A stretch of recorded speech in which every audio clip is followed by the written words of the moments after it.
हूं अनूप और सबसे पहले बात करते हैं पठान को लेकर हो रहे विरोध के। जी हां, शाहरुख खान और दीपिका की फिल्म पठान को लेकर विरोध शुरू हो गया है। अहमदाबाद में बकायदा एक मॉल में प्रमोशन हो रहा था, उस दौरान बजरंग दल के कार्यकर्ता वहां पहुंचे, फिल्म के पोस्टर फाड़े गए और रिलीज ना करने की चेतावनी दी गई है। रिपोर्ट आपको दिखाते हैं। पठान को लेकर विरोध प्रदर्शन जारी है। हंगामे और तोड़फोड़ की ये तस्वीरें गुजरात के अहमदाबाद की हैं, जहां के अल्फा वन मॉल में बजरंग दल के कार्यकर्ताओं का गुस्सा फिल्म के पोस्टर पर जमकर फूटा। कार्यकर्ताओं ने मॉल में जोरदार हंगामा किया। इसके साथ ही शाहरुख खान और पठान फिल्म के दूसरे स्टार कास्ट की लगी तस्वीरों पर लातों की बरसात करते हुए उसे फाड़ डाला।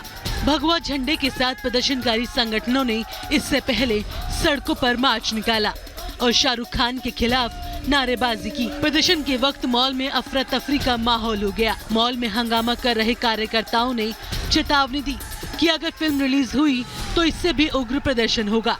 पठान फिल्म के बेशरम रंगाने और दीपिका की फुहड़ता के खिलाफ कई हिंदू संगठन गुस्से में है। सेंसर बोर्ड ने भी कई सीन पर आपत्ति जताई है और उसे हटाने के बाद ही फिल्म रिलीज के निर्देश दिए हैं। Bureau report, Republic Bharat. राजधानी दिल्ली को शर्मसार कर देने वाला कंझावला कांड में 5 आरोपियों की आज रिमांड खत्म हो रही है और इन 5 आरोपियों को आज रोहिणी कोर्ट में पेश किया जाएगा। पूरा मामला आपको दिखाते हैं 1 मिनट की रिपोर्ट में।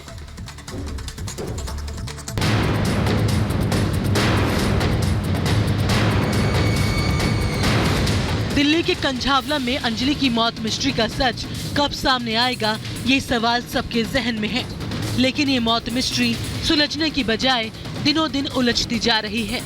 हर दिन हो रहे नए खुलासे मौत की गुत्थी को और उलझा रहे हैं। मंगलवार को अंजलि की सहेली निधि ने अंजलि के शराब पीने का दावा किया, लेकिन पोस्टमार्टम रिपोर्ट ने दावों की पोल खोल दी।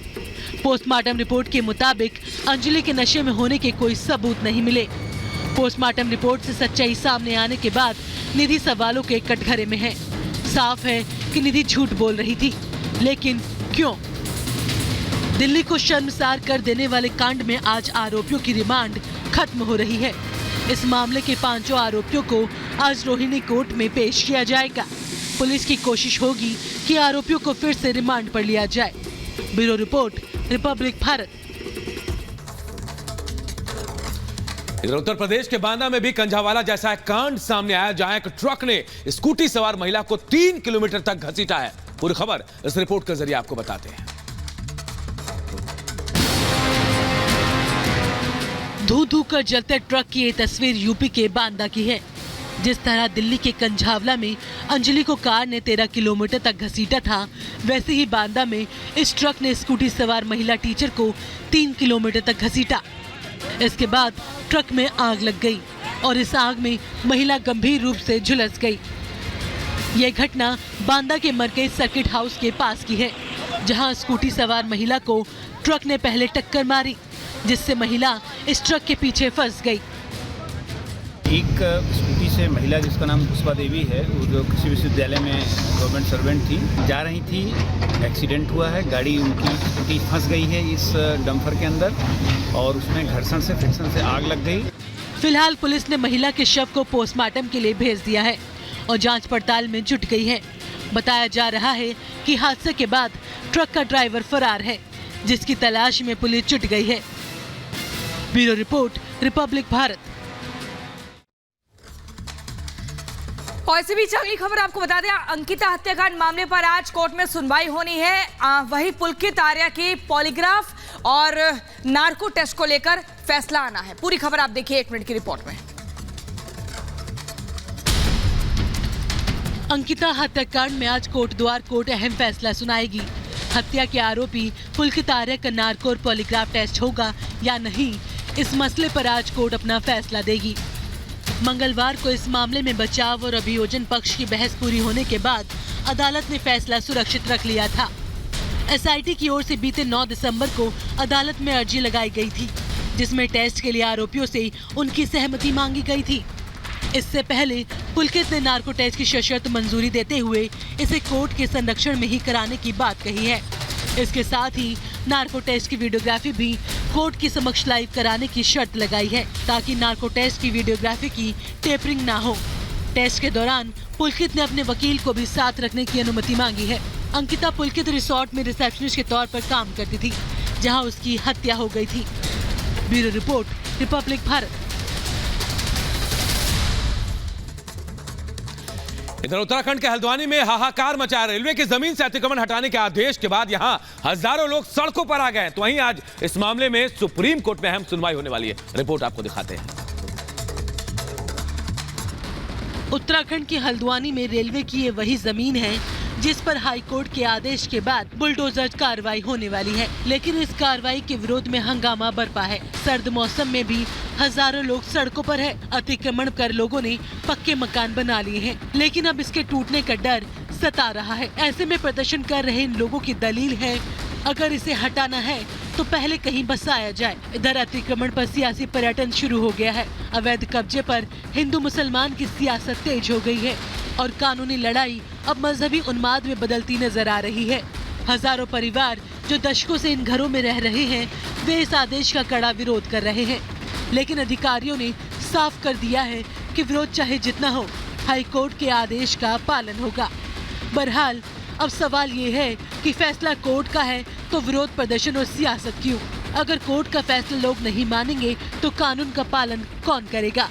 Bureau report, Republic Bharat. और अब अगली खबर आपको फतेहपुर धर्मांतरण मामले से जुड़ी बताते हैं, जिसमें एक नामी हॉस्पिटल के चेयरमैन मैथ्यू सैमुअल का नाम सामने आया है और इसमें सीधे तौर पर इनके ऊपर आरोप है कि कई हजार लोगों का धर्मांतरण कराया गया पैसों का लालच देकर। पूरी खबर आप देखिए इस रिपोर्ट में। उत्तर प्रदेश के फतेहपुर में चर्च में हुए सामूहिक धर्मांतरण मामले में जांच जारी है। पुलिस की छानबीन जैसे जैसे आगे बढ़ रही है, परत दर परत खुलती जा रही है। एग्रीकल्चर यूनिवर्सिटी के चांसलर, वाइस चांसलर के बाद अब एक चर्चित हॉस्पिटल के चेयरमैन का नाम सामने आया है। पुलिस ने इस मामले में अस्पताल के चेयरमैन मैथ्यू सैमुअल और उनके सहयोगी परमिंदर सिंह के खिलाफ नोटिस जारी किया है। चेयरमैन पर धर्मांतरण के लिए 5000 लोगों को लालच देने का आरोप है। आज पुलिस इन आरोपियों को थाने में बुलाकर पूछताछ करेगी। पुलिस को इस मामले में कई और अहम सुराग भी हाथ लगे हैं। छानबीन में धर्मांतरण करने वालों की सैकड़ों की संख्या में फोटो के साथ ही कुछ दस्तावेज भी मिले हैं, जिसमें साफ तौर पर पता चलता है कि किस तरीके से लोगों को प्रलोभन देकर उन्हें ईसाई बनाया गया। इसमें कुछ को नौकरी का झांसा दिया गया तो कुछ को पैसे का लालच। Bureau report, Republic Bharat. और अगली खबर झारखंड की राजधानी रांची से है, जहां 3 महिला नक्सली समेत 8 नक्सलियों ने पुलिस के सामने सरेंडर किया है। और पिछले 5 सालों में इतनी बड़ी संख्या में पहली बार है जब नक्सलियों ने सरेंडर किया है। पूरी रिपोर्ट आपको दिखाते हैं। नए साल के पहले हफ्ते में सीआरपीएफ को नक्सल विरोधी अभियान में बड़ी सफलता मिली है। तस्वीरों में दिख रहे ये सभी मोस्ट वांटेड खतरनाक नक्सली हैं, जो 1 करोड़ के इनामी मिसिर बेसरा के दस्ते के साथ जुड़े थे।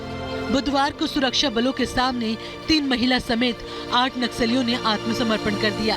बीते 5 सालों में पहली बार एक साथ इतनी बड़ी संख्या में नक्सलियों ने आत्मसमर्पण किया है।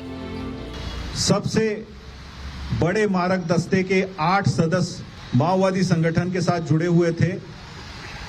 उन्होंने आज झारखंड पुलिस और सीआरपीएफ के समक्ष आत्मसमर्पण करने का निर्णय लिया है।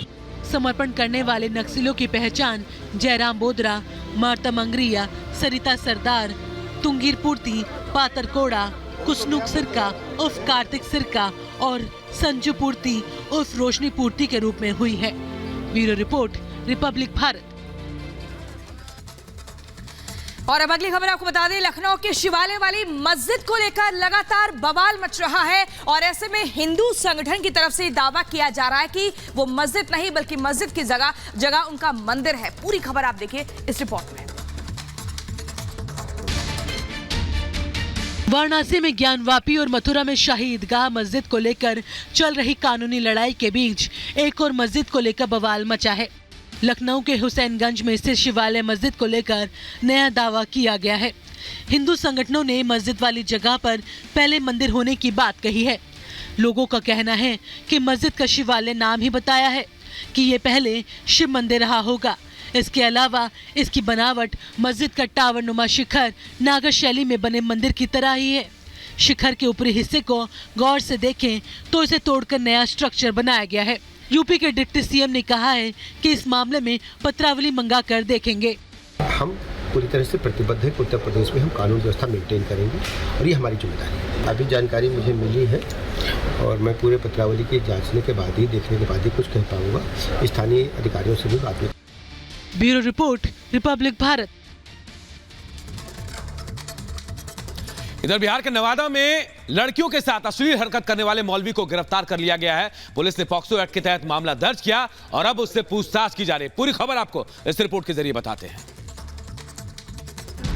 जिस मौलवी पर लड़कियों को मदरसे में शिक्षा देने की जिम्मेदारी थी, उसी ने छोटी बच्चियों के साथ गंदी हरकत करने का काम किया है। खबर बिहार के नवादा जिले से है, जहां के कोआकोल इलाके में शहादत हुसैन नाम के इस मौलवी ने अश्लील हरकत करने का काम किया है। पुलिस की गिरफ्त में खड़ा ये वही मौलवी है जो छोटी बच्चियों को फोटो खींचकर और वीडियो बनाकर उन्हें ब्लैकमेल कर लगातार छेड़खानी करता था। छात्रा की शिकायत के बाद पुलिस ने पॉक्सो एक्ट के तहत मामला दर्ज कर आरोपी मौलवी शहादत हुसैन को गिरफ्तार कर लिया है। उसके मोबाइल फोन से कई लड़कियों की आपत्तिजनक तस्वीरें बरामद हुई हैं। मदरसा में कार्यरत एक शिक्षक के द्वारा छात्राओं का अश्लील वीडियो बनाकर ब्लैकमेल करता था। प्राप्त आवेदन पर त्वरित कार्रवाई करते हुए आरोपित को गिरफ्तार किया गया है। आरोपी जमुई जिला के खैरा थाना के बैजडीही गांव का रहने वाला बताया जा रहा है। Bureau report, Republic Bharat. और अब अगली खबर यूपी के बरेली से है, जहां पर एक कारीगर की पीट-पीटकर हत्या कर दी गई। दरअसल एक हिंदू व्यक्ति से दोस्ती करने के बाद मुस्लिम कट्टरपंथियों ने इस पूरी वारदात को अंजाम दिया। पूरी खबर आप देखिए 1 मिनट की रिपोर्ट में। तस्वीरों में दिख रहे शख्स का नाम है सरताज, जो पेशे से जरी कारीगर है। सरताज अब इस दुनिया में नहीं है। इसकी बड़े ही निर्ममता से उसी के मोहल्ले में रहने वाले मुस्लिम कट्टरपंथियों ने हत्या कर दी है। इस कारीगर का कसूर सिर्फ इतना था कि उसके बेटे की दोस्ती हिंदुओं से थी। ये बात समाज में नफरती जहर खोलने वालों को नागवार गुजरी। गुस्से में मुस्लिम कट्टरपंथियों ने अपने ही धर्म के शख्स की लाठी डंडों से पीट कर जान ले ली। हत्या के बाद पूरे इलाके में पुलिस की भारी तैनाती नजर आई। फिलहाल इस मामले में गंभीर धाराओं में मुकदमा दर्ज कर पुलिस ने कार्रवाई शुरू कर दी है। हत्या के बाद ये सवाल उठता है कि क्या हिंदुओं से दोस्ती करना गुनाह है? Bureau report, Republic Bharat.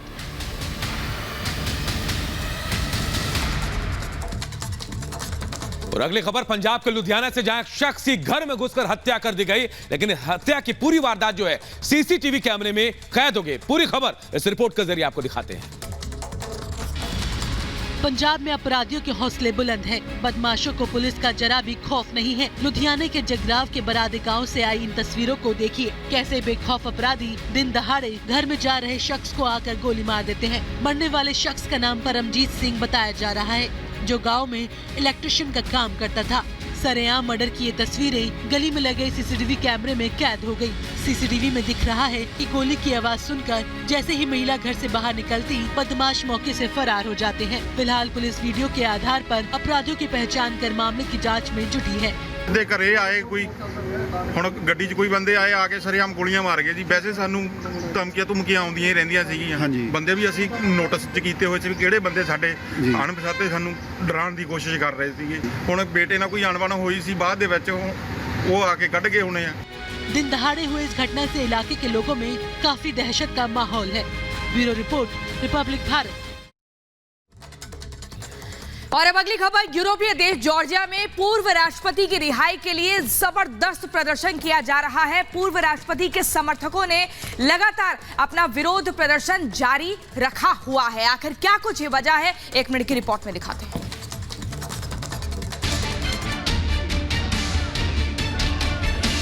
हाथों में पोस्टर बैनर लेकर हजारों लोगों की प्रदर्शन की ये तस्वीरें जॉर्जिया की राजधानी तिबिलिसी की है, जहां पूर्व राष्ट्रपति मिखाइल साकाशविली के समर्थकों ने सरकार के खिलाफ मोर्चा खोल डाला है। जेल में बंद पूर्व राष्ट्रपति के समर्थक उनकी रिहाई के लिए कई दिनों से देश के अलग अलग शहरों की सड़कों पर विरोध प्रदर्शन कर रहे हैं। विरोध मार्च में शामिल हुए पूर्व राष्ट्रपति के समर्थकों का कहना है कि जेल में उनकी हालात दिन ब दिन बिगड़ती ही जा रही है, इसलिए उन्हें हेल्थ ग्राउंड पर रिहा किया जाए ताकि वो किसी दूसरे देश जाकर अपना इलाज करा सकें।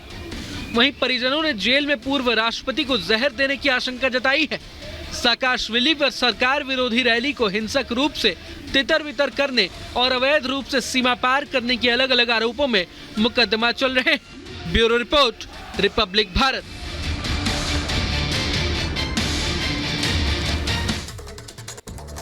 और बात अमेरिका की करते हैं, जहां मौसम का डबल अटैक देखने को मिल रहा है। एक तरफ बाढ़ से लोग जूझ रहे हैं तो दूसरी तरफ बर्फीले तूफान ने यहां के लोगों की परेशानी बढ़ा दी है। पूरी खबर 1 मिनट की रिपोर्ट में आपको दिखाते हैं। नए साल में भी अमेरिका के कई इलाकों में बर्फीले तूफान से लोगों को छुटकारा नहीं मिल रहा है। भीषण बर्फबारी से लोगों की मुसीबतें दिन ब दिन बढ़ती ही जा रही हैं। लोगों की भीड़ की ये तस्वीरें मिनियापोलिस के सेंट पॉल इंटरनेशनल एयरपोर्ट की, जहां मौसम खराब होने की वजह से लगातार विमान या तो देरी से चल रही हैं या फिर रद्द हो रही हैं। इस संकट से लोगों की मुश्किलें बढ़ गई हैं।